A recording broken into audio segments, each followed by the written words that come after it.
Ici réside un crime qui a choqué la nation du Danemark, un pays réputé pour sa paix et son faible taux de criminalité. Le 5 février 2022. C'est samedi soir, le premier week-end depuis la levée des restrictions du coronavirus disease 19. Mia Skatok-Stefan et ses amis étaient excités pour une nuit de fête et de bons moments. Mia venait de terminer son deuxième semestre à l'école d'infirmière et attendait avec impatience de socialiser avec ses amis. Alors que cette nuit marquait le début de la fin de la pandémie, pour Mia, cette phrase allait bientôt prendre un sens plus sombre et plus sinistre. C'était une nuit froide à Aalborg, avec des températures descendant en dessous de zéro, et Mia, tout comme de nombreux autres fêtards, s'était habillée pour les bars et clubs intérieurs qu'elle prévoyait de visiter. Elle portait un haut et un pantalon noir, ses longs cheveux blonds bouclés tombant sur ses côtés, des baskets blanches confortables ornaient ses pieds et elle portait un sac à main noir en bandoulière. Elle ne semblait pas différente de nombreux autres étudiants universitaires cherchant à se détendre et à profiter de leur week-end. Cette nuit-là, Mia et ses amis se sont rendus dans la plus grande rue de fête du Danemark à Aalborg, où ils ont fait la fête toute la nuit. Ils ont sauté de bar en bar, de club en club, pour finalement se retrouver au 80s Beer Bar. Ici, Mia a dansé et bu, s'amusant beaucoup avant de finir au Club Wolf, leur dernier arrêt. À 6 heures du matin, le club fermait. Tout le monde était fatigué, mais Mia voulait continuer à faire la fête. Un ami se souvient qu'elle était légèrement ivre, dansant avec des inconnus, étreignant des gens qu'elle venait de rencontrer.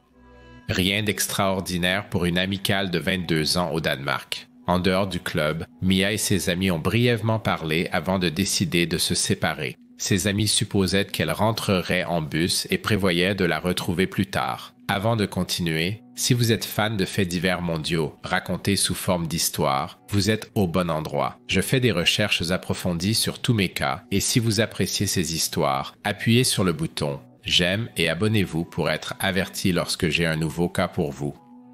Bienvenue à l'anatomie du crime, allons-y. 13 heures s'étaient écoulées depuis que Mia avait dit au revoir à ses amis. Sa famille s'inquiétait de plus en plus car ils n'avaient ni vu ni entendu parler d'elle de toute la journée. Ils ont d'abord vérifié avec son petit ami, pensant qu'elle serait avec lui ou qu'il saurait où elle se trouve.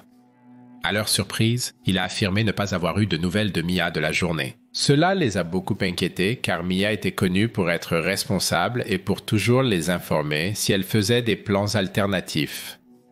Contacter ses amis n'a guère apaisé leurs inquiétudes, car personne n'avait eu de contact ni ne connaissait le lieu où se trouvait Mia depuis 6 heures ce matin-là. L'inquiétude grandissante des parents les a poussés à signaler la disparition de leur enfant à la police du Nord-Jutland. La famille désespérée de Mia a aussi demandé publiquement sur Facebook de l'aide à ceux qui connaîtraient sa résidence. La communauté s'est mobilisée derrière eux, partageant des publications et diffusant le mot. En raison des circonstances de sa disparition soudaine et connaissant son caractère responsable, la police du Nord-Jutland n'a pris aucun risque. Malgré le faible taux de criminalité au Danemark, ils ont traité son cas comme le pire des scénarios, estimant que l'enquête et la localisation le plus tôt possible lui donnaient les meilleures chances d'être retrouvé. La police a immédiatement lancé une vaste enquête, exhortant le public à conserver et à partager toutes les photos ou enregistrements provenant de téléphones portables, de caméras ou d'autres appareils de la région ce matin-là. Ils savaient que c'était un quartier animé, bien connu et traversé par beaucoup de monde et il devait y avoir quelqu'un qui avait connaissance de Mia, la capturant intentionnellement ou non avec une caméra. Les réponses ont été écrasantes. Près de 400 appels, photos, vidéos et messages ont afflué de citoyens de tout le Jutland du Nord suite à leur appel à information. La nation s'est vraiment unie pour aider à trouver Mia. Ce qui les attendait était la tâche ardue d'examiner minutieusement des heures de séquence à la recherche du moindre indice sur la localisation de Mia. Le passé de Mia était celui d'une jeune femme de 22 ans sans antécédents judiciaires. Née le 19 septembre 1999, elle a commencé son parcours académique au gymnase de West Himmerlin en 2016.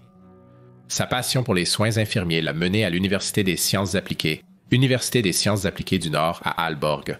Le 7 février 2022, 26 heures s'étaient écoulées depuis la dernière apparition de Mia. la police a une fois de plus fait appel aux citoyens du Nord Jutland, exhortant tous les témoins oculaires à fournir des informations sur la localisation de Mia. Pendant ce temps, ils ont minutieusement passé au peigne fin les images récupérées dans les environs. Les détectives ont commencé à interroger les personnes qui connaissaient Mia et toute personne avec qui elle aurait pu parler cette nuit-là. Un indice majeur est apparu sur des images de vidéosurveillance datées du dimanche 6 février à 6h09, montrant Mia debout à un arrêt de bus à Westerbro No. 99. Une voiture noire s'est arrêtée au magasin Netto à proximité et après une brève conversation, on a vu Mia monter dedans. Le prochain bus n'était pas prévu avant 7h35, soit près de 90 minutes plus tard. C'était un matin froid avec des températures autour de 0 et Mia n'était pas habillée pour le froid. Les images étaient alarmantes. Mia n'a pas appelé la voiture. Pourtant, celle-ci s'est arrêtée à côté d'elle. Frank Olson, responsable de l'enquête, a déclaré qu'il semblait que le conducteur l'ait contacté en premier. Selon ses proches, il n'était pas du genre à monter dans la voiture d'un inconnu. La police a émis l'hypothèse que le conducteur aurait pu lui proposer un trajet en tant que taxi illégal, une pratique courante dans la région pour éviter les taxes et les coûts de licence.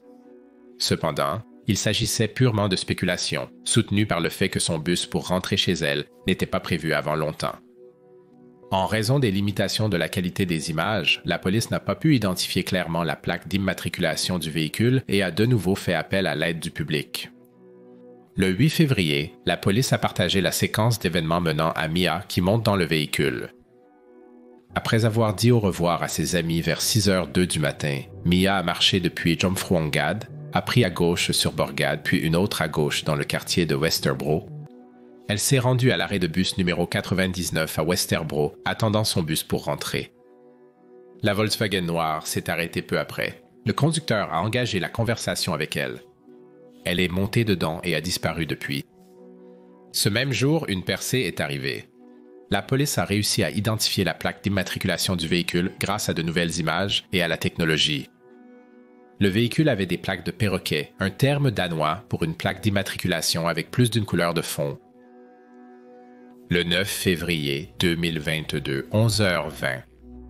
53 heures se sont écoulées depuis la disparition de Mia. La police a réussi à retracer la plaque d'immatriculation à plusieurs adresses, spécifiquement à Osterbray, Frakenskold et une maison d'été à Saltham. Parmi ces lieux, ils ont localisé le véhicule correspondant aux images de la circuit fermé de télévision, une Volkswagen Golf de 2015, à l'une des adresses. Bien que Mia n'ait pas encore été retrouvée, cette piste cruciale a conduit à l'arrestation de 2 hommes. Tous deux étaient des amis d'enfance et leur lien avec la plaque d'immatriculation du véhicule les a placés au premier plan de l'enquête. Ces 2 hommes étaient connus des autorités pour leur historique de petits délits, y compris un incident où ils avaient usurpé l'identité de policiers lors d'un match de football. Les hommes ont nié toute implication, mais le fait que le véhicule soit lié à eux a construit un cas suspect contre eux, marquant un tournant significatif dans l'enquête. En l'espace de 24 heures, la police a amené les 2 suspects à une audience constitutionnelle. Dans le système juridique danois, une audience constitutionnelle est une séance de tribunal préliminaire qui a lieu peu de temps après une arrestation, généralement dans les 24 heures. Les individus arrêtés doivent être présentés devant un juge avec les preuves qui ont conduit à leur suspicion. Pendant l'audience, le juge examine les preuves et décide de garder les suspects en détention ou de les libérer. Ce processus, décrit dans la Constitution danoise, garantit que les droits de l'accusé sont protégés tout en maintenant la sécurité publique. 10 février 2022. Cela faisait maintenant 4 jours que Mia avait disparu. La famille de Mia, ses amis et la communauté continuaient à espérer son retour en toute sécurité. Lors de l'audience constitutionnelle, tenue en privé, le tribunal de district d'Albrook a déterminé que l'un des 2 hommes arrêtés pouvait être libéré de détention, bien que les charges retenues contre eux puissent pas continuer à être enquêtées. L'autre homme, cependant, un trentenaire nommé Thomas Thompson, devait rester en détention. Thompson a même volontairement accepté d'être détenu pendant 4 semaines. Thomas Thompson, un électricien, a été décrit comme poli, charmant, soigné et correct. Il était sergent dans les forces armées et pratiquait le judo depuis sa jeunesse. La Volkswagen noire était enregistrée au nom de Thompson, ce qui en faisait le conducteur le plus probable qui ait pris Mia le matin de sa disparition. La police a retracé ses mouvements grâce au Global Positioning System de son véhicule. Bien que le système ait été désactivé manuellement 4 heures avant que Mia ne soit prise, l'équipe de la police scientifique a réussi à récupérer une grande partie de son itinéraire. Par conséquent, l'énorme enquête de la police s'est concentrée sur cet itinéraire et ses résidences.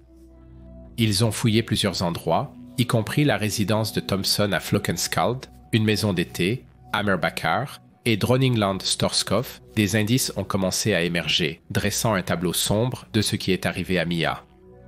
Menant à la forêt de Hammerbacher depuis une clairière le long de la route, les chiens de police ont trouvé les clés de Mia, un élastique à cheveux et 2 patchs pour la poitrine.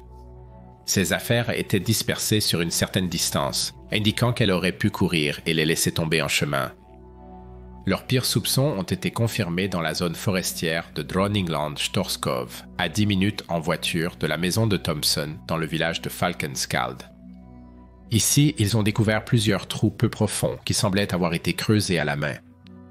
À l'intérieur, ils ont trouvé des restes humains démembrés, hachés en plus de 200 morceaux. La police a supposé le pire, pensant que ces restes appartenaient probablement à Mia, et a envoyé des échantillons pour confirmation. Cette même nuit, le 10 février, la police a tenu une conférence de presse pour partager ces détails avec le public, déclarant tristement mais clairement leur conviction que Mia avait probablement été assassinée et démembrée et qu'ils allaient poursuivre l'enquête. 12e février 2022. 2 jours plus tard, les restes ont été confirmés comme étant ceux de Mia, démembrés en 230 et une partie du corps. Les médecins légistes ont déterminé que le corps avait été démembré avec une scie électrique, un couteau de bricolage et des ciseaux. Certaines parties ont été partiellement dissoutes avec une solution alcaline forte, telle que l'hydroxyde de sodium. La cause du décès a été déterminée comme étant la strangulation. Qu'est-ce qui s'est passé ce jour-là?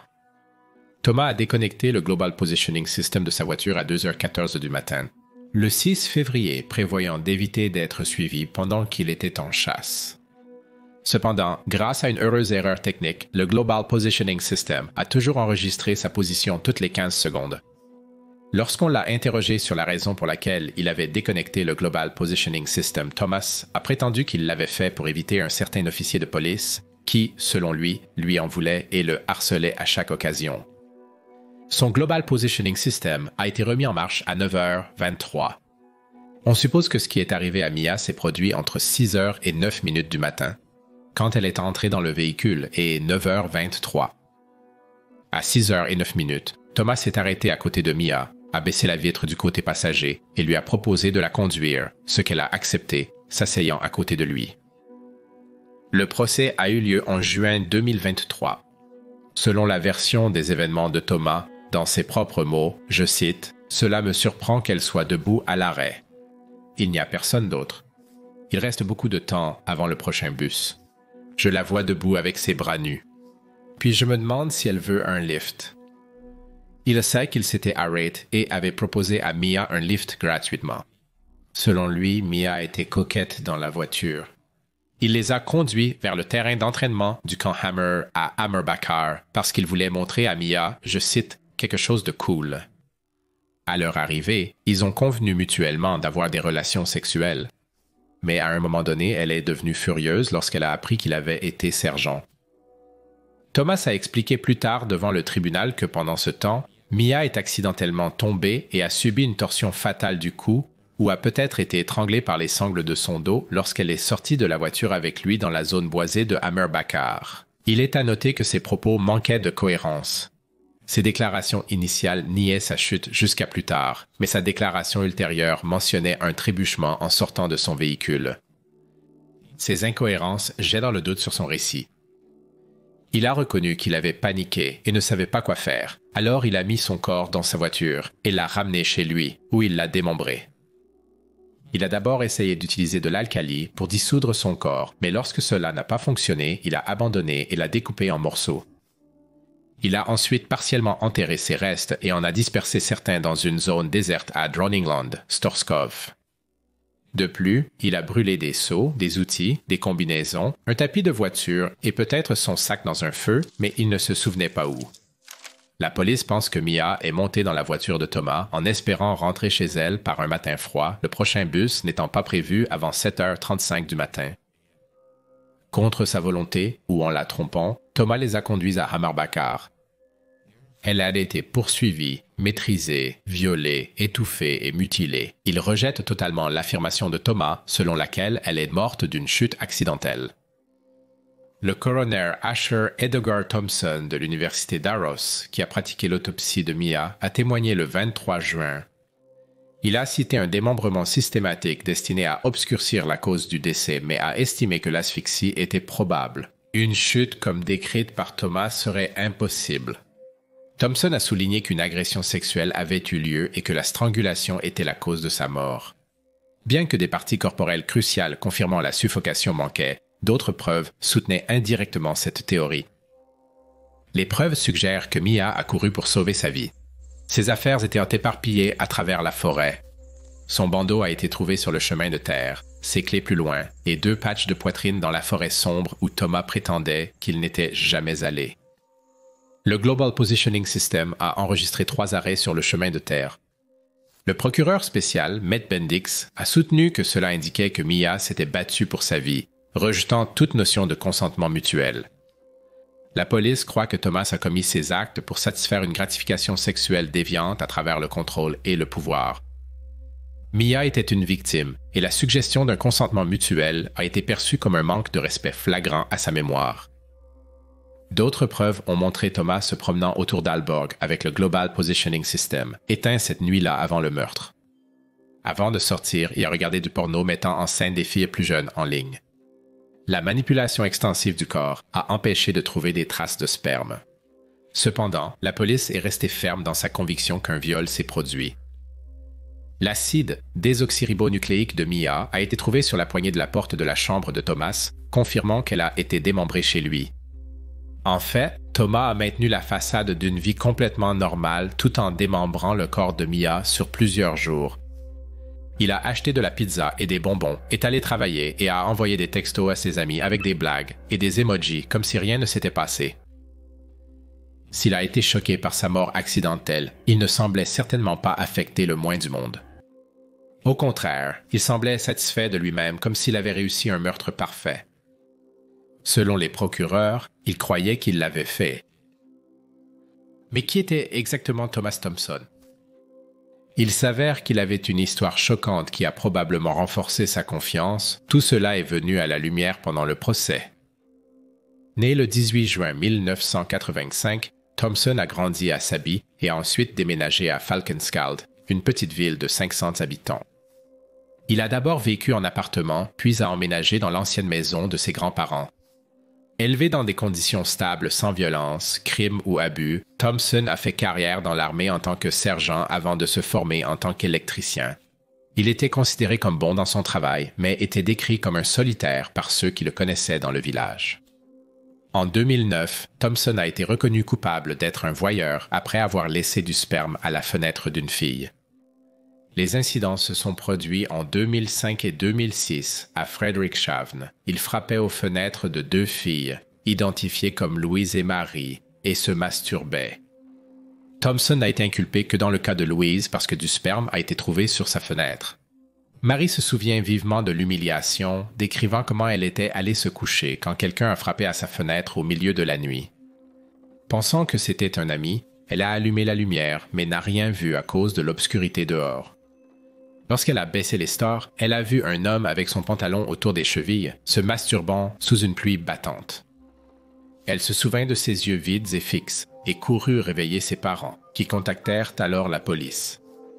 L'acide désoxyribonucléique de Thompson également correspondait à une trace d'une ancienne affaire d'agression impliquant une femme endormie à Aalborg en 2010. L'incident s'est produit dans un appartement près de Jomfruangad où 2 femmes se sont réveillées pour trouver un homme en train d'agresser sexuellement l'une d'entre elles. L'homme a pris la fuite et l'affaire est restée non résolue. Quand Thompson a pris Mia Skatok-Stefan dans sa voiture, c'était aussi près de Jomfruangad. Le lien entre les affaires n'a été établi que récemment, probablement grâce au progrès de la technologie acide désoxyribonucléique. Cependant, le délai de prescription signifie que Thompson ne peut pas être poursuivi pour l'agression de 2010. Néanmoins, les 2 femmes impliquées et un témoin ont été convoqués pour témoigner dans l'affaire en cours. Les témoignages des ex-petites amies de Thompson ont également dressé un tableau inquiétant. Elles ont décrit comment il est rapidement passé d'un homme charmant et poli à un homme contrôlant, arrogant et manipulateur. Il exigeait d'avoir son mot à dire et s'emportait s'il en était privé. Ce comportement a été corroboré par son ami d'enfance.